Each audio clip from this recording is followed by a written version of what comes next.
মায়ের স্বপ্ন ভাঙল। সকালে সূর্যোদয়, গ্রামের রাস্তা। একজন মা তার ছোট মেয়ে আনিশাকে নিয়ে প্রতিদিন ভোরে উঠে যেত খেতে। মা ও মেয়ে সবজি গাছ লাগাচ্ছে।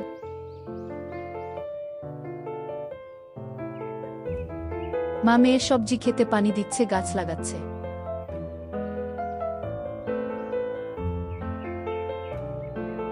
খেতে পানি নিয়ে খেলা করছে আনিশা। সবজির বাগান বড় হতে লাগলো।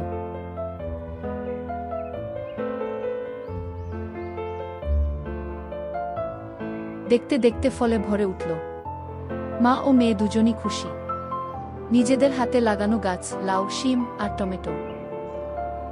তে একটি মৌমাছি দেখে ধরতে যায়।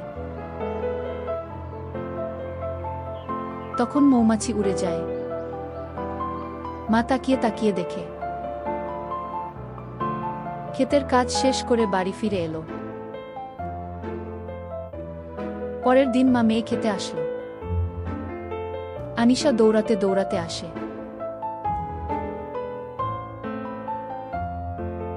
মা বসে বসে দেখছে সবজি বড় হচ্ছে। আনিশা খেতে পানি দিচ্ছে। আনিশা অনেক খুশি। আনিশা মায়ের হাত ধরে কত বায়না করছে, কত স্বপ্ন দুজনের চোখে। মা দু চোখ ভরে সবজি বাগান দেখছে।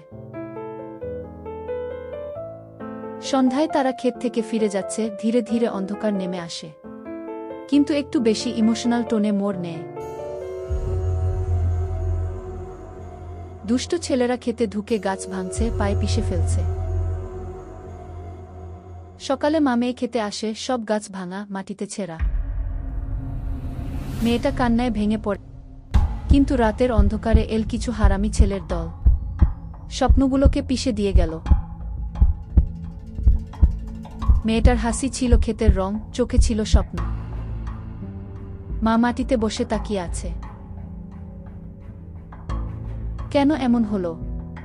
আমার মেয়ের স্বপ্ন ভেঙে দিলি। আমার বাচ্চার স্বপ্নটা কেন ভাঙলি রে?